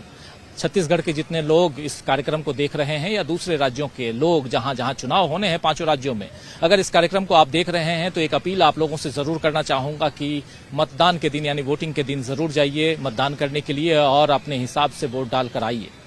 ये ज्यादा जरूरी है ताकि आपकी अपनी सरकार चुनी जाए। और इधर हमारे साथी छत्तीसगढ़ से ही जुड़े हुए हैं डॉक्टर दीपक पाचपोर जी। हम रायपुर में हैं और रायपुर से ठीक 40 किलोमीटर की दूरी पर दीपक जी बैठे हुए हैं, और राजी में एक जगह है राजिम कुंभ के नाम से पिछली सरकार जो है काफी उसको प्रचारित भी की थी। त्रिवेणी है वो, 3 नदियों का संगम है और वहीं पे हैं दीपक जी। दीपक जी, क्या कुछ देख रहे हैं आप? लेकिन आपसे छत्तीसगढ़ की बात नहीं करूंगा, आपसे बात करना चाहता हूं मध्य प्रदेश की, दूसरे राज्यों की, राजस्थान की। छत्तीसगढ़ की तो खूब चर्चा हम कर रहे हैं दीपक जी। राजीव जी, ठीक है, छत्तीसगढ़ के बारे में काफ़ी बात हुई, लेकिन एक दो चीज़ें जो मिसिंग है, जो नहीं हो पाई, वो मैं आपके ध्यान में ले आता हूँ कि आज जो है स्थापना दिवस तो है ही, आज का जो 1 नवंबर जो है बहुत महत्वपूर्ण होता है छत्तीसगढ़ की इकोनॉमी के हिसाब से, यहाँ की अर्थव्यवस्था के हिसाब से। आज ही के दिन धान की खरीदी का कार्यक्रम शुरू होता है छत्तीसगढ़ में, नॉर्मली 1 नवंबर से ही होता है। तो आज से ही छत्तीसगढ़ में धान की खरीदी का कार्यक्रम भी पूरे छत्तीसगढ़ में शुरू हुआ है। इस समय जो है, इस साल 125 लाख मीट्रिक टन जो है धान खरीदी का लक्ष्य जो है छत्तीसगढ़ सरकार ने रखा है और उम्मीद की जा रही है कि वो लक्ष्य हासिल कर लिया जाएगा। ये बहुत बड़ा रिकॉर्ड है ये। उसका कारण ये है कि जिस समय ये सरकार आई थी उस समय लगभग 16-17 लाख रजिस्टर्ड किसान थे, उनकी संख्या आज बढ़ के करीब 25-26 लाख हो गई है। देखिए, पूरे देश में एक रिवर्स ट्रेंड है। सामान्य रूप से गाँवों से लोग शहरों की ओर जाते हैं, लेकिन अब लोग जो है शहर से लौट के यहाँ पर आके खेती करना चाहते हैं पूरे छत्तीसगढ़ में। तो ये भी एक महत्वपूर्ण दिन होने के कारण मैं आपको एक ध्यान में ला रहा हूँ। तो और यही एक कारण है कि भूपेश बघेल के बारे में जो ये कहा जाता है कि ये सरकार फिर से आ जाएगी, तो उसका एक बड़ा कारण ये है कि यहाँ पे सबसे ज़्यादा न्यूनतम जो समर्थन मूल्य है धान का, वो छत्तीसगढ़ सरकार दे रही है। और 2 घोषणाएं जो की हैं वो बहुत ही टर्निंग पॉइंट साबित हो सकती है और उसका संदेश बाकी राज्यों में भी जा सकता है। कम से कम 2 राज्यों में तो जरूर जाएगा। तेलंगाना भी अच्छा खासा चावल उत्पादन करता है। वो ये है कि दीपक जी, एक चीज और जोड़ना चाहता हूँ। दीपक जी, जब धान खरीदी की आप बात कर रहे हैं तो ये बता दूं कि 20 टन धान खरीदी की, पहले 15 और अब 20 टन एक परिवार से धान खरीदी का जो वादा था भूपेश सरकार का, वो भी आज से उसकी शुरुआत हो गई है। और ये अपने आप में एक बूस्ट है इस चुनाव के पहले, क्योंकि इस चुनाव से पहले अगर 5 टन एक्स्ट्रा धान खरीद रही है सरकार तो किसानों में बहुत ज्यादा खुशी का आलम है। जी, निश्चित रूप से वो भी एक बहुत टर्निंग पॉइंट है। जो पहले क्या होता था कि जो पुरानी जो वेराइटीज होती थी उसका उतना उत्पादन नहीं होता था, तो प्रति एकड़ 20 क्विंटल धान का जो वादा किया था उसको आज पूरा किया है। उसके अलावा सरकार ने ये भी घोषणा की कि अगले साल से शायद 3,600 रुपये प्रति क्विंटल आपको धान का समर्थन मूल्य मिल सकता है। तो ये संदेश जाएगा। अभी देखिए, मिजोरम की जो बात है, मिजोरम में सोनिया गांधी ने जो बताया है कि जो मिजो वे ऑफ लाइफ, जो मिजो जीवन शैली है, उसको कांग्रेस जो है वो इंश्योर करती है, वो सुनिश्चित करती है।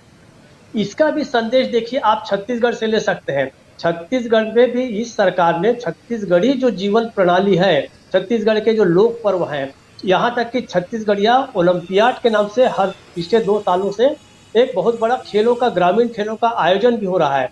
तो ये संदेश भी छत्तीसगढ़ से ही दिया जा सकता है और छत्तीसगढ़ से बाहर के राज्य जान सकते हैं कि आपको अपने जो प्रदेश की जो आइडेंटिटी है, पहचान है, उसको बनाए रखना है। तो आपको एक ऐसी सरकार चुननी चाहिए जो उसकी रक्षा कर सके। तो यहाँ पर छत्तीसगढ़ में पिछले 2-3 सालों से बहुत सारे जो स्थानीय पर्व हैं, लोक पर्व हैं, सबका भी ये हो रहा है। मुझे ऐसा लगता है कि छत्तीसगढ़ का ये जो संदेश है वो निश्चित रूप से जाएगा। और शुरुआत जो है, देखिए, सबसे पहला फेज जो है मिजो के साथ है, मिजो में है, और हमारे यहाँ छत्तीसगढ़ में है 20 सीटों का, जैसा कि हम सब लोग जानते हैं।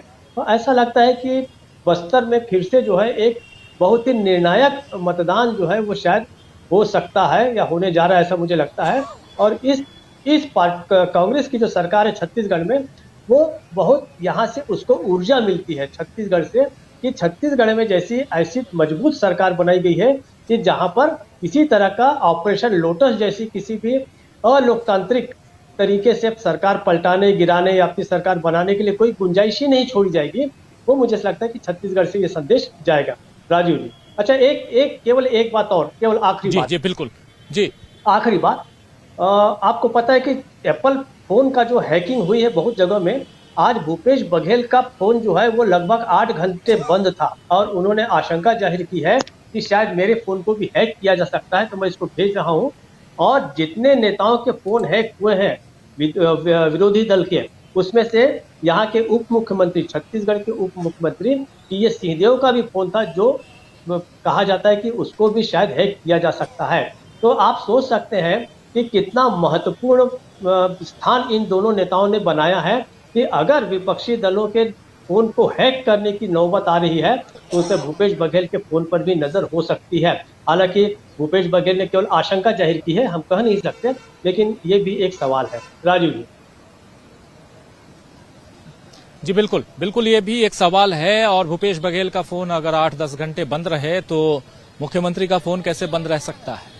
और कल से लेकर आज तक आज एक और खबर आई इसी एप्पल के फोन यानी आईफोन जो है उसकी हैकिंग को लेकर के, जो कल अलर्ट एप्पल की तरफ से जारी किया गया था, उस अलर्ट के बाद आज पी चिदम्बरम ने एक ट्वीट किया है जिसमें एक दो नहीं बल्कि सैकड़ों लोगों के फोन जो हैं उसकी हैकिंग की बात उन्होंने लिखी है। और ये जितने भी हैं सब विपक्ष के लोग ही हैं।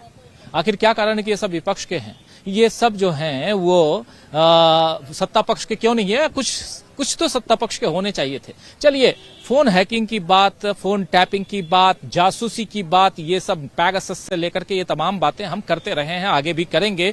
लेकिन क्या मोदी सरकार इन सब के जरिए चुनाव जीतना चाहती है? एक बड़ा सवाल है। 5 राज्यों के चुनाव प्रचार में 9 तारीख से लेकर के 1 नवंबर तक, यानी कि सीधे पूरे के पूरे 21 दिन, क्योंकि 31 का महीना था, ये अक्टूबर का महीना, 21 दिन तक मोदी जी कहां गायब थे? कल वो छत्तीसगढ़, जहां हम अभी मौजूद हैं, छत्तीसगढ़ की राजधानी रायपुर में, और कल कांकेर आने वाले हैं। बस्तर अगर आप जाते हैं तो पहले कांकेर आता है, फिर जगदलपुर आता है, तो कांकेर पहले है। वहां कल प्रधानमंत्री नरेंद्र मोदी पहुंचेंगे और वहां सुनना दिलचस्प होगा कि आखिर वो कहते क्या हैं, निशाना क्या साधते हैं। लेकिन आज आपने देखा कि उधर तेलंगाना में राहुल गांधी, इधर छत्तीसगढ़ में मल्लिकार्जुन खड़गे या सोनिया गांधी, इन तीनों के भाषणों में जो एक आदमी निशाने पर था वो था प्रधानमंत्री नरेंद्र मोदी थे। तो प्रधानमंत्री नरेंद्र मोदी शायद चुन चुन कर कल बदला लेंगे या कुछ और करेंगे, बहुत कुछ। लेकिन अमलेंदु उपाध्याय जी, आपके पास आना चाहता हूं। अमलेंदु जी, कैसे देख रहे हैं आप? बहुत कुछ हम छत्तीसगढ़ की बात कर रहे हैं, करेंगे भी, आने वाले समय में भी करेंगे, लेकिन ओवरऑल किस हिसाब से देखते हैं? जल्दी से आपके पास आना चाहता हूं। देखिए राजीव जी, ओवरऑल मुझे लगता है कि प्रधानमंत्री जो है वो इस समय सबसे ज़्यादा संकटग्रस्त राजनेता हैं भारत के अंदर। और जिस तरीके से आपने भी कहा कि भाई 9 तारीख से वो गायब हैं और कल भी पहुंच जाएं, जब वो छत्तीसगढ़ वहाँ संबोधित कर लें जनसभा को, तब समझिएगा कि प्रधानमंत्री पहुंच गए हैं। अब देखिए, आज राजनाथ सिंह जो थे वो मिजोरम में थे राजीव जी, लेकिन प्रधानमंत्री जो है वो काफ़ी ज़्यादा व्यस्त थे। वो मिजोरम का अपना दौरा जो है वो नहीं कर पाए 30 तारीख को जो उनका किया जा रहा था। तो आप समझ सकते हैं कि प्रधानमंत्री की व्यस्तताएँ कितनी ज़्यादा है। मंदिरों में जाना है उनको, पूजा अर्चना करनी है, देश तो चलाना नहीं है। और जिस काम के लिए रखे गए थे, संघ परिवार ने जिस काम के लिए रखा था, 18 घंटे भारतीय जनता पार्टी का काम करना है, वो भी नहीं कर रहे हैं प्रधानमंत्री। संघ भी ढूंढ रहा है कि आखिर प्रधानमंत्री जो है इस गंभीर समय में आखिर चले कहाँ गए हैं। तो ये संकट प्रधानमंत्री के सामने। दूसरा राजीव जी, जिस तरीके से भारतीय जनता पार्टी लोग छोड़ रहे हैं, वो भी खासकर तेलंगाना में।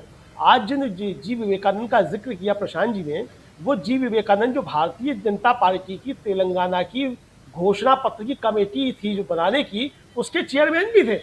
मतलब सिर्फ एक जो है वो पूर्व सांसद ही नहीं है, यानी जो वायदे भारतीय जनता पार्टी कर रही है तेलंगाना में, और जो घोषणा पत्र जारी करेगी, उस कमेटी के चेयरमैन भी विवेकानंद जी थे, जो आज कांग्रेस में शामिल हो गए। किस लिए शामिल हुए कि बीआरएस को अगर हराना है तो कांग्रेस के साथ जाना है। तो जितने भी लोग तेलंगाना में शामिल हो रहे हैं दूसरे दलों से आकर के, वो सब यही कहते हुए शामिल हो रहे हैं कि बीआरएस को हराना है, कांग्रेस को जिताना है। तो ये जो महासमीकरण बन रहे हैं, मुझे लगता है कि तेलंगाना इन 5 राज्यों में सबसे ज़्यादा हॉट केक एक तरीके से जो वो बन गया है, और यहाँ से काफ़ी कुछ चीज़ें जो सामने निकल कर आएंगी। आज जिस तरीके से राहुल गांधी ने प्रधानमंत्री पर हमला किया, जैसा कि वहाँ अमित शाह जी कह रहे थे कि ओबीसी मुख्यमंत्री बनाएंगे, तो बहुत मारक हमला जो है वो राहुल गांधी का था कि भाई आप अमेरिका जाएंगे तो आप ओबीसी राष्ट्रपति बनाए जाएंगे, तो वहाँ भी आप राष्ट्रपति ओबीसी नहीं बना सकते, यहाँ भी आप नहीं बना सकते, क्योंकि यहाँ आपको 2% वोट मिलेगा। तो यानी कि राहुल गांधी ने प्रधानमंत्री के तेलंगाना में जो है वो जो कह रहे हैं कि उसकी गैस निकाल दी हवा, उसकी गुब्बारे की, मुझे लगता है वो गुब्बारे की हवा तेलंगाना में ही नहीं सारी जगह जो एक तरीके से निकल रही है। उधर जो यशोधरा राजे सिंधिया है राजीव जी, आज उनका एक वीडियो वायरल हो रहा है, वो कह रही है कि अगर मुझे चुनाव प्रचार करना होता तो मैं अपने लिए ही करती। और जो है ये बहुत सी सबक मिलते हैं कि कुर्सी जो है किसी की नहीं होती है। अब वो प्रधानमंत्री को ये बता रही है कुर्सी किसी की नहीं होती है, शिवराज सिंह को बता रही है या अपने भतीजे ज्योतिराज सिंधिया को बता रही हैं, ये तो ईश्वर जाने, वो किसको बता रही है, या यशोधरा जी जाने, लेकिन वो ये बता रही है कि कुर्सी किसी की नहीं होती है। हालांकि राहुल गांधी ने अपनी कुर्सी बना ली है, जब गए थे वो मिलने के लिए कारपेंटर के साथ कीर्तिनगर, तो उन्होंने अपनी कुर्सी तो बना ली, कीर्तिनगर लेकिन में। जिन कुर्सियों की बात, हाँ जी कीर्तिनगर, जिन कुर्सियों की बात यशोधरा जी कर रही है, अब वो किस कुर्सी की बात करेंगे वो जाने, लेकिन उन्होंने संदेश जो है वो दे दिया है कि सिंधिया जी जो है वो प्रचार नहीं कर रही हैं। तो कुल मिलाकर के आप समझ सकते हैं परिस्थितियां किस तरह की। छत्तीसगढ़ में चूंकि आप मौजूद हैं तो वहां से ज्यादा मुझे कहने की कोई आवश्यकता नहीं है। इसी तरीके से राजस्थान में भी जो भारतीय जनता पार्टी अपनी जिस तरीके से अंतर विरोध की जूझ रही है और प्रधानमंत्री वहां जाने से बच रहे हैं, अमित शाह जी भी अभी वहां जाने से बच रहे हैं, योगी जी हालांकि आज पहुंचे वहां जाके उन्होंने तालिबान और जाने क्या क्या बातें की। अब आप देखिए तालिबान की मानसिकता समाप्त करने की योगी जी बात कर रहे हैं और प्रधानमंत्री उस तालिबान को सहायता भेजते हैं। अफगानिस्तान में भूकंप आया उसके लिए सहायता भेजते हैं। तो अब ये कौन सी मानसिकता है विदेश जिसको नीति, समाप्त करना चाहती है? ये विदेश नीति है, विदेश नीति है अपनी।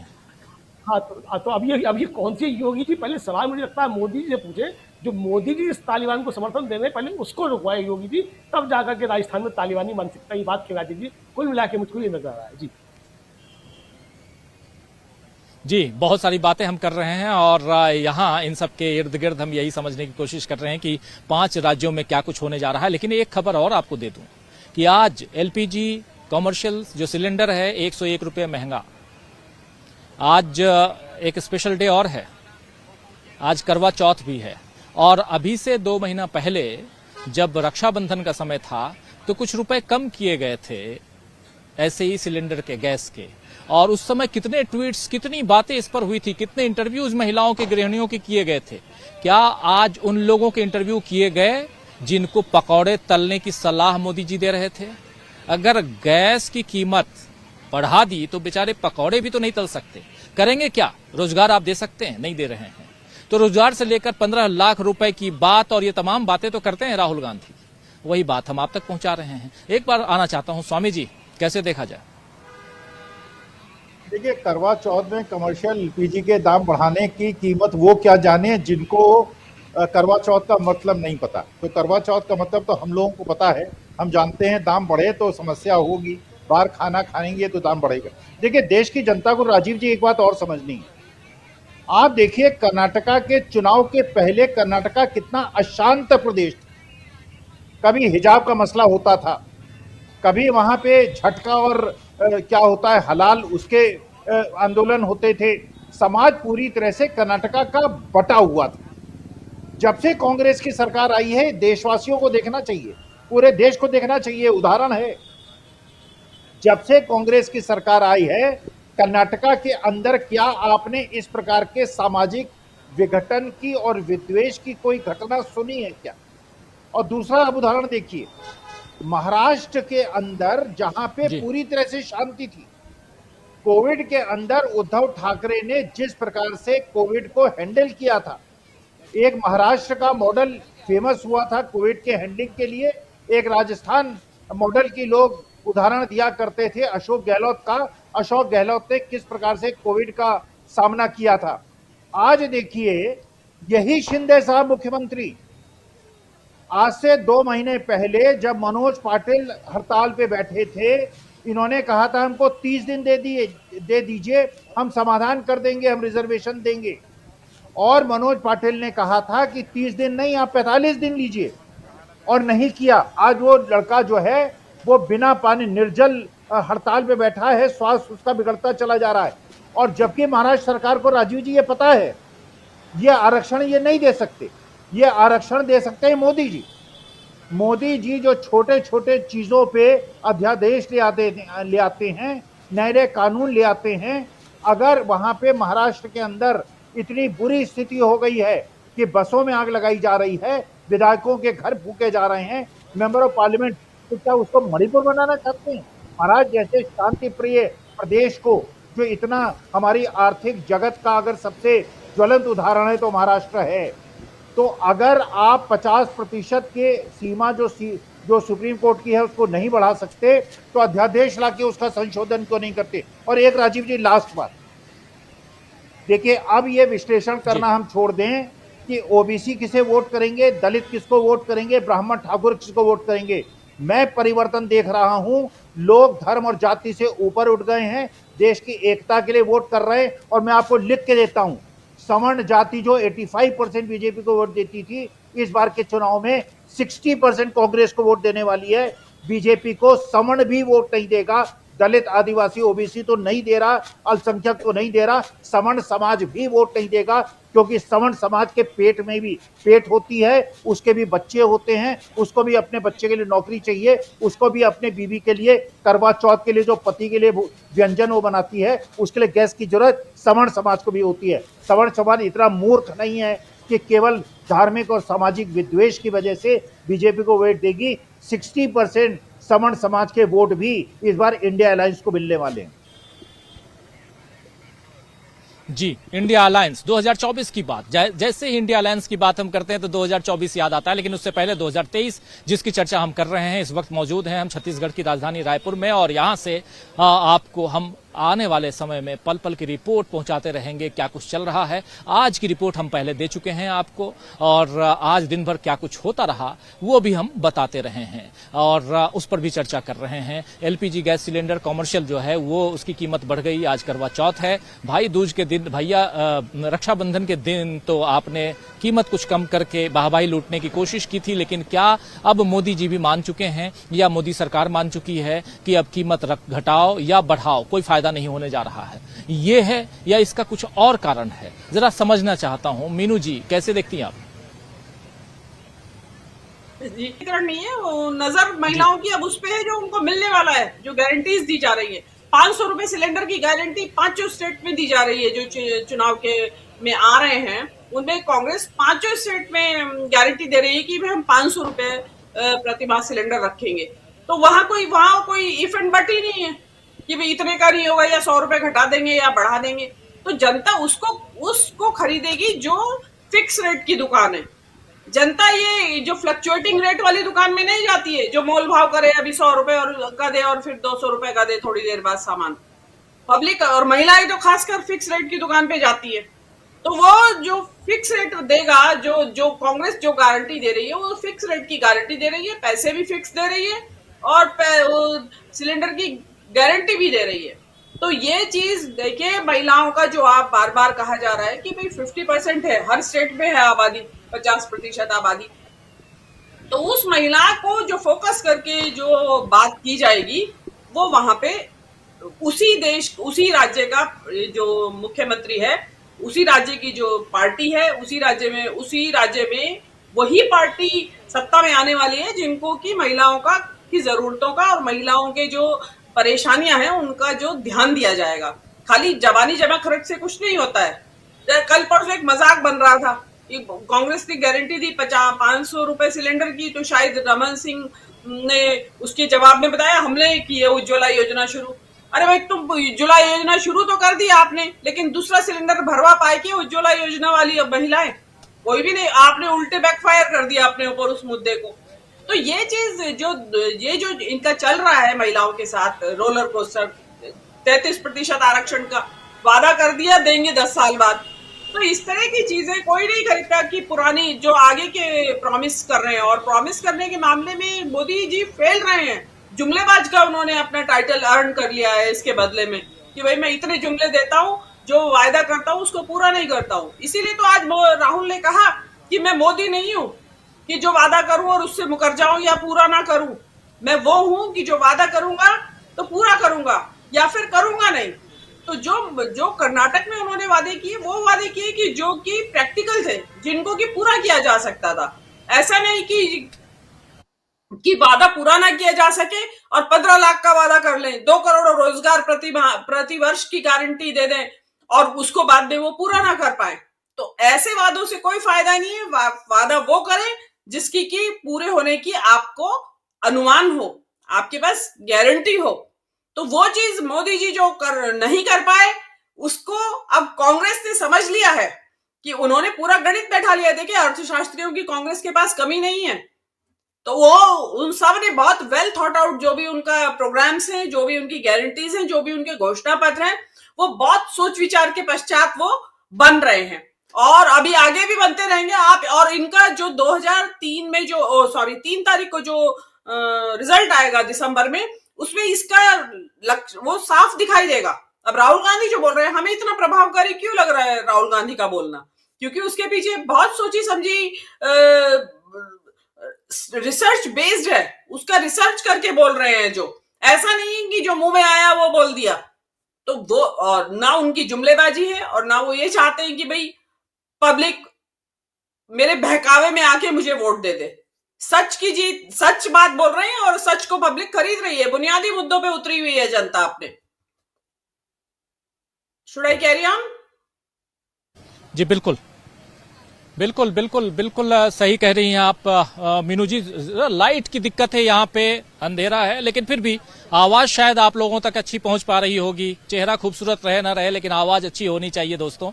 और आवाज जो है आप तक हम पहुंचाने की कोशिश कर रहे हैं। लाइट की व्यवस्था भी थोड़ी सी सुधारने की कोशिश कर रहे हैं। जैसे जैसे रात हो रही है वैसे वैसे लाइट भी कम होती जा रही है, ये दिखाई दे रहा है। खैर, आना चाहता हूं एक बार सुनील शुक्ला जी आपके पास। कैसे देखा जाए, बहुत कुछ है जिस पे चर्चा हम कर रहे हैं। और एक तरफ महंगाई बढ़ रही है, प्याज की कीमत बढ़ रही है, टमाटर ने पहले ही रुलाया है, लाल लाल टमाटर ने लाल कर दिया। और उसके बाद अब देख रहे हैं हम कि गैस की कीमत भी बढ़ रही है। लेकिन चुनाव सिर पे है और ऐसे भी भक्त लोग हैं जो 500 रुपए से 1000 रुपए या 5000 रुपए प्रति लीटर डीजल पेट्रोल खरीदेंगे, लेकिन वोट उन्हीं को देंगे जो इतनी महंगाई कर रहे हैं। नौकरी मिले ना मिले, पकौड़े तलेंगे, लेकिन वोट उन्हीं को देंगे। तो उनको देने दीजिए, आप 500 रुपए पेट्रोल दीजिए जी। क्यों रोक रहे हैं उन्हें? लेकिन उनके साथ अन्य कोई तो जाने वाला नहीं है। ऐसे लोगों की संख्या तो रहती ही रहती है ना, रहे, बहुत अच्छा है। उनको आप भी जो एक बाइबिल का एक कहा जाता है ना, बाइबिल में कहा गया है कि यीशु ने माफ करना, इन्हें पता नहीं है क्या कर रहे हैं, करने दीजिए। लेकिन ये स्थिति है नहीं। ये 500 रुपए पेट्रोल खरीदने वालों की तादाद कितनी है? कितने लोग ऐसे हैं जो कह रहे हैं कि ठीक है साहब, आप कुछ भी कर लीजिए, हम आपके साथ हैं? संभव नहीं है ना। अगर ये बस्तर में आपको ऐसे लोग मिले जो ये कहेंगे 500 रुपए का पेट्रोल आप देते रहिए, हम खरीदते रहेंगे, और अगर ऐसे लोग होते तो बस्तर में बंदे का वाहन क्यों होता? अगर ऐसे ही लोग इस देश में बहुतायत में हैं तो प्रधानमंत्री जी मणिपुर जाने से, मिजोरम जाने से एक दिया उन्होंने। उनकी सभा थी 31 अक्टूबर को, वो गए तो नहीं। अगर इस देश के लोग 500 रुपए में पेट्रोल खरीदने के लिए तैयार हैं तो फिर मिजोरम के मुख्यमंत्री ने उनके साथ डायस शेयर करने से क्यों मना कर दिया? अगर लोग अपने जीवन से जुड़ी हुई समस्याओं के प्रति, सरकार के प्रति उत्साह भरी नजरों से नहीं देख रहे हैं तो विवेकानंद जी तेलंगाना में पार्टी छोड़ करके कांग्रेस में क्यों चले आए? वहां 500 रुपए में पेट्रोल खरीदते रहते, लोगों से खरीदवाते रहते, फिर क्या दिक्कत थी? होता ऐसा नहीं है जी। अगर 500 रुपए में पेट्रोल खरीदने वाले लोगों की संख्या बहुतायत में होती तो इस देश में रोजमर्रा की जरूरतों की का जो खरीद विक्रय है उसकी तादाद कम नहीं होती। कम मूल्य की गाड़ियों की खरीद कम नहीं होती। लोन लेकर के अब लोन अदा न करने वालों की तादाद बढ़ती हुई नहीं चली जाती। पर्सनल लोन लेने वालों की संख्या बहुत बढ़ती चली नहीं जाती जी। आज लोग अपनी तमाम दुश्वारियों से गुजर रहे हैं। आज अगर 500 रुपए में पेट्रोल खरीदने वालों की तादाद उतनी ही होती जितना आप बता रहे हैं तो ये नीट में 1000 सीटें MBBS से खाली नहीं रहती। लोग दौड़ के जाते हैं, एडमिशन करा लेते। पैसा नहीं है लोगों के पास। लोग अपनी जरूरतों के लिए व्यय करने के पास, उनके पास आर्थिक संसाधन नहीं है और सरकार उस पर चर्चा करने के लिए तैयार नहीं है जी। 75 रुपए किलो प्याज खरीदने के बाद अगर आप 500 रुपए का पेट्रोल भी खरीदने के लिए तैयार हैं, ईश्वर आपका भला करे, आप बिल्कुल उनके साथ रहिए, एकदम नारे बुलंद कीजिए आप जाकर के। सवाल ये नहीं, सवाल ये है ना कि आपके साथ कितने लोग हैं। तो फिर अगर 500 रुपए की पेट्रोल लोग, आपके समर्थक और इस देश के लोग खरीदने के लिए तैयार हैं तो आपने घरेलू गैस की कीमत क्यों घटा दी? अपनी 1100 रुपए से लेकर 900 रुपए क्यों लेके चले आए? आप है, देखिए, आपको अगर देश की जनता का मर्म समझेंगे तो आपको पता होगा कि इस देश के लोग 90% लोग, 95% लोग 500 रुपए का पेट्रोल खरीदने की स्थिति में नहीं है। एपीएल के मार्केट में कोई कमी नहीं आई है, लेकिन जो छोटे और मोटे 5,000 6,000 के मोबाइल मिलते हैं उनके मार्केट में कमी आई है, क्योंकि वो उसके खरीदने वालों की संख्या कम हो गई। अडानी जी को थोड़ी समस्या है कि 500 रुपए का पेट्रोल मिले चाहे 5,000 रुपए का पेट्रोल मिले, क्या दिक्कत है उनको? वो लेते रहेंगे जी। लेकिन उनके भरोसे देश नहीं चलता, इस वर्ग के भरोसे देश नहीं चलता। देश उनके भरोसे से चलता है जो अपनी प्राथमिक जरूरतों के लिए जद्दोजहद कर रहे हैं। उनको आपको बेहतर बनाना होगा। अगर वो आपकी प्रायोरिटी में नहीं है, अगर आपकी प्राथमिकता में वो नहीं है, तो फिर आप उनके प्राथमिकताओं में नहीं रह जाएंगे। आपको आम आदमी की प्राथमिकताओं को ध्यान में रखना ही होगा। सरकारें इसीलिए होती हैं। सरकार गिनती या मुट्ठी भर लोगों के हितों की चिंता करने के लिए नहीं होती। प्रो पीपुल और प्रो कारपोरेट इसीलिए दो शब्द बनाए गए हैं। अगर जनता के पक्षधर आप होंगे तो आपको ये चिंता करनी पड़ेगी कि इस देश की अर्थव्यवस्था कैसी है, लोगों की क्रय शक्ति कितनी रह गई है, लोग अपने बच्चों के ऊपर स्वास्थ्य के मामले में कितना खर्च करने की स्थिति में है, क्या वही हालात आ गए हैं कि कीमतें इतनी बढ़ गई हैं कि इलाज हो या ना हो दवा नहीं खरीद सकते हो, लोग ऐसे ही छोड़ देंगे। कहाँ ले जा रहे हैं आप ये सवाल ये है, और यही सवाल सिर चढ़ के बोल रहे हैं। अगर ये सवाल नहीं होते तो फिर कोई दिक्कत नहीं थी ना। फिर कौन चिंता करता कि धान खरीदने के लिए आपने कितने धान खरीदे और उसकी कीमत आपने क्या अदा की। मध्य प्रदेश में धान की कीमत क्या मिल रही है और छत्तीसगढ़ में धान की कीमत क्या मिल रही है। मध्य प्रदेश में बोनस नहीं मिल रहा है, छत्तीसगढ़ में बोनस मिल रहा है, और उत्पादन का अधिकांश हिस्सा सरकार खरीद रही है। एक वो सरकार है जो किसानों से कह रही है कि हम इतने रुपए में आपका धान खरीदेंगे, और एक वो सरकार है जो बासमती धान के निर्यात पर रोक लगा देती है कि हम निर्यात नहीं होने देंगे। क्यों? कि बासमती खाने वालों की को ज्यादा कीमत न देनी पड़े। आप किसकी चिंता कर रहे हैं आपको सोचना पड़ेगा, और लोग उसके साथ होंगे जो उनकी चिंता करेंगे। जी बिल्कुल बिल्कुल बिल्कुल। बहुत सारी बातें इस पे हम कर भी रहे हैं। आपको बता दो दोस्तों कि 20 गारंटियां दी हैं भूपेश बघेल ने। 20 गारंटियां, एक दो नहीं, 20 गारंटियां, और उसमें किसानों को लेकर, मजदूरों को लेकर, स्वास्थ्य को लेकर, महिलाओं को लेकर, अलग अलग युवाओं को लेकर के अलग अलग गारंटियां। और ये गारंटी, और इसमें राहुल गांधी लगातार कह रहे हैं कि हम जो बोलते हैं, जो वादा निभाते हैं, वो पूरा करते हैं, और हमने पहले भी करके दिखाया है। चाहे वो छत्तीसगढ़ की बात हो, चाहे वो उस समय मध्य प्रदेश की बात हो, राजस्थान की बात हो, या अब हिमाचल प्रदेश और कर्नाटक की बात हो, हर जगह आपने देखा कि जो वादे, और यहाँ 15 लाख की बात भी राहुल गांधी लगातार कर रहे हैं। तो ये सब कुछ तो बीच बीच में हम आप तक पहुंचाते रहेंगे। लेकिन एक बार आना चाहता हूं फिर से डॉक्टर दीपक पाचपोर जी, कैसे देखा जाए दीपक जी कि ये जो 5 राज्य हैं, इन राज्यों में भी कांग्रेस उन वादों के बल पर आगे बढ़ती हुई नजर आ रही है? निश्चित रूप से, और जिस तरीके से अपने वादों को और अपने गारंटियों को जितने फोर्सफुली राहुल गांधी लोगों के सामने रख रहे हैं, न केवल राहुल गांधी बल्कि प्रियंका गांधी। देखिए, दो समांतर धाराएं चल रही हैं। प्रियंका गांधी के भाषणों में अगर आप ध्यान से देखें, गारंटियां, वादे तो हैं ही, एक तरह से नागरिक बोझ को जागृत करने का हमेशा काम करती हैं। वो कहती हैं आप अपनी ताकत को पहचानिए, आप जानिए, ये आपका अधिकार है, आपने अधिकार को छोड़ दिया। ये उत्तर प्रदेश से जो उन्होंने एक अलग तरह की जो बात शुरू की है, वो नरेशन जो है वो लगातार चला रहा है। राहुल गांधी तो सीधे सीधे एक तरह का पूरा, मुझे लगता है कि 2024 का जो घोषणा पत्र होगा, अगर वो कांग्रेस अकेले तैयार करती तो मुझे लगता है कि घोषणा पत्र इनका तैयार हो चुका है। ये जो 4-5 राज्य अभी के, इसके पहले कर्नाटक, हिमाचल, और उसके पहले पूरी की पूरी भारत जोड़ो यात्रा के दौरान जो कुछ भी बस राहुल गांधी ने जनता के बीच डाला है, वो एक बहुत ही सुनियोजित और बड़े वैज्ञानिक तरीके से तैयार किया गया। मुझे तो लगता है कि वह घोषणा पत्र ही तैयार हो रहा है। इसलिए ये जो घोषणाएं हैं, ये जो वादे हैं, गारंटियां हैं, एक समान सभी 5 राज्यों में आप देखिए वो बहुत ज्यादा प्रभावशाली हो रही हैं। केवल छत्तीसगढ़ की बात, अब हमें इसके वैसे आपका ये कहना सही है कि छत्तीसगढ़ के बारे में हम इतनी बात कर चुके हैं और छत्तीसगढ़ के बारे में मामला इतना साफ नजर आ रहा है कि इस पे कुछ भी किया जाना, कहा जाना कोई अब बहुत ज्यादा मायने नहीं रखता। लेकिन छत्तीसगढ़ इसलिए महत्वपूर्ण हो जाता है कि छत्तीसगढ़ से कांग्रेस ने साबित किया कि वो जो कहते हैं वो करते हैं।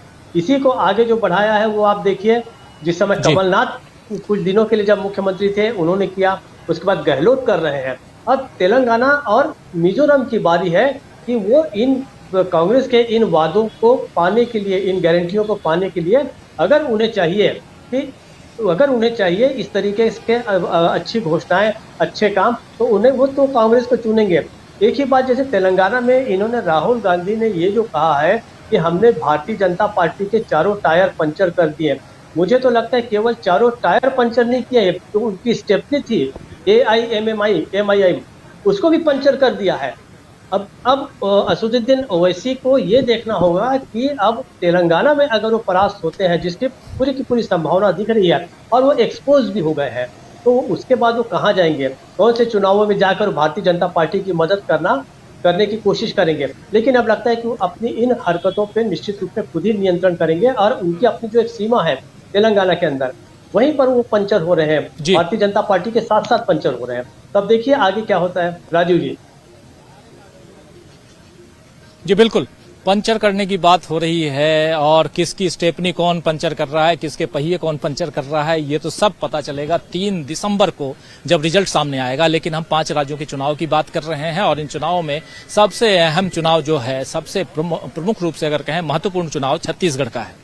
छत्तीसगढ़ को भले आप किसी रूप में देख रहे हो, लेकिन छत्तीसगढ़ का चुनाव इसलिए भी इम्पोर्टेंट है क्योंकि यहाँ पर एक तरफ लोग कह रहे हैं कि यहाँ कांग्रेस जीत रही है 100% गारंटीड, लेकिन सीटें कितनी लेके आ रही है ये भी हम आपको बताएंगे आने वाले समय में कि कितनी सीटें ला सकती है कांग्रेस इस छत्तीसगढ़ में। हम छत्तीसगढ़ की राजधानी रायपुर में मौजूद हैं। 20 सीटों पर 7 तारीख को मतदान होना है और उसके बाद 70 सीटें बचेंगी जिस पर 17 तारीख को मतदान होना है। और इस रायपुर में 17 को वोटिंग है। 4 अलग अलग सीटें आती हैं रायपुर से, तो ये अलग अलग। जरा प्रशांत जी आइए, आखिरी कमेंट आपसे जरूर ले लूं और उसके बाद इस कार्यक्रम को क्लोजिंग की ओर बढ़ें। लाइट का प्रॉब्लम होता रहता है दोस्तों, रात का वक्त है, बाहर हैं, मच्छर देखिए, बगल में एक्चुअली तालाब है और ये जो जगह है जहां हम खड़े होकर, पीछे आप रायपुर देख रहे हैं लिखा हुआ मोर रायपुर, ये मरीन ड्राइव कहलाता है, रायपुर का मरीन ड्राइव। आपने मरीन ड्राइव का नाम सुना होगा, मुंबई, लेकिन ये छोटा लेकिन है, यहाँ काफी भीड़ रहती है, चहलकदमी होती रहती है और हम आप तक यहाँ से जो चुनावी चर्चा परिचर्चा है वो पहुंचा रहे हैं और क्या कुछ चल रहा है वो बता रहे हैं। प्रशांत जी, आखिरी कमेंट आपसे लेना चाहूंगा। दिन भर आप छत्तीसगढ़ की राजधानी रायपुर में हैं और यहाँ से हमारी नज़रें, और जो आप ही बता रहे थे कि तेलंगाना में एक साहब जो हैं वो छोड़ करके आ जाते हैं कांग्रेस में, उधर सोनिया गांधी जी मिजोरम पर नज़र टिकाई हुई हैं, मल्लिकार्जुन खड़गे यहाँ हैं और राहुल गांधी तेलंगाना में। राजस्थान की बात, कल राजस्थान से कांग्रेस पार्टी ने 2 लिस्ट जारी की और उधर बात हम मध्य प्रदेश की भी कर रहे थे और मध्य प्रदेश में हमने देखा कि परिस्थितियां बिल्कुल, आप घूम के आए हैं मध्य प्रदेश से और आपसे बेहतर और कौन बता सकता है। जरा ओवरऑल यहां से आज 1 तारीख, नवंबर का महीना, इस पूरे नवंबर में आज 1 है और 30 नवंबर को चुनाव आखिरी है, क्या सब कुछ पैक हो चुका है? एक बात जो मेरी समझ में आई, क्योंकि मैं मध्य प्रदेश राजस्थान से होते हुए यहाँ आया हूँ, देखिए मध्य प्रदेश में बहुत स्पष्ट रूप से शिवराज सिंह चौहान के खिलाफ एंटी इनकम्बेंसी है, लोगों की नाराजगी है। राजस्थान में गहलोत के प्रति नाराजगी नहीं है, लेकिन वो लोगों का कहना है कि जी हम तो बदलते हैं सरकार। तो एक तो ये बात वहाँ राजस्थान और मध्य प्रदेश में ये अंतर है। यही बात मैं यहाँ पे देख रहा हूँ कि सरकार के खिलाफ एंटी इनकम्बेंसी नहीं है। हो सकता है कुछ सीटें कम ज्यादा हों, वो मेरे ख्याल से जो व्यक्तिगत जो कैंडिडेट हैं, जो सिटिंग एमएलए हैं, उनके खिलाफ कुछ हो सकता है कि स्थानीय स्तर पे नाराजगी हो या एंटी इनकम्बेंसी हो। सरकार के प्रति यहाँ पे मुझे, जब से मैं सुबह से यहाँ पे आया हूँ, लोगों से बात की है और तमाम और पत्रकारों से भी बात की है जो कि इधर उधर घूम रहे छत्तीसगढ़ के इलाकों में, सरकार के प्रति एंटी इनकम्बेंसी नहीं दिखाई देती है मुझे। इसलिए मैं कह रहा हूं कि जो नतीजे और एग्जिट पोल में अंतर पिछली बार था, इस बार भी वैसे ही कहीं ना हो जाए। जी, एंटी इनकम्बेंसी फैक्टर नहीं है सरकार के प्रति। लोग आराम से शांत हैं और उनको पता है वोट कहां देना है, कैसे देना है। कांग्रेस और बीजेपी के बीच मुकाबला है। इस राज्य में भी हिंदी पट्टी के 3 राज्य छत्तीसगढ़, मध्य प्रदेश और राजस्थान, तीनों राज्यों में कांग्रेस और बीजेपी आमने सामने है। लेकिन मिजोरम और तेलंगाना दोनों जगह कांग्रेस फाइट कर दे रही है वहां के सत्तारूढ़ दलों को। तेलंगाना में बीआरएस को और उधर मिजोरम में एमएनएफ को, मिजो नेशनल फ्रंट आप जानते हैं। और इन 5 राज्यों के चुनाव का क्या असर पड़ेगा 2024 पे, इसका विश्लेषण हम तो बार बार करते हैं। आज इस चर्चा को यहीं समाप्त करने की इजाजत चाहता हूं। हमारे साथ जरा स्क्रीन पर ले आइए उन तमाम साथियों को जो जुड़े रहे हमारे साथ। और यहाँ हमारे साथी प्रशांत टंडन जी तो जुड़े हुए हैं ही, और हमारे साथ जुड़े रहे प्रोफेसर अखिल स्वामी जी, हमारे साथ जुड़े रहे सुनील शुक्ला जी, मीनू जैन जी जुड़ी हुई हमारे साथ डॉक्टर दीपक पाचपोर जी और अमलेंदु उपाध्याय जी। दीपक जी यहीं छत्तीसगढ़ में ही हैं, हमारी मुलाकात अभी नहीं हुई है, हमसे 40 किलोमीटर दूर हैं। और लेकिन बहुत लोग जो छत्तीसगढ़ से इस कार्यक्रम को देखते हैं, आप सब का अलग अलग ढंग से जो छत्तीसगढ़िया ये मोर जो है, मोर मतलब वो जो लिखा हुआ मोर का मतलब होता है मेरा छत्तीसगढ़। तो ये जो छत्तीसगढ़िया सबले बढ़िया कहते हैं, तो ये छत्तीसगढ़ के जो लोग हैं उनके लिए उनको गाढ़ा गाढ़ा बधाई छत्तीसगढ़ के स्थापना दिवस की।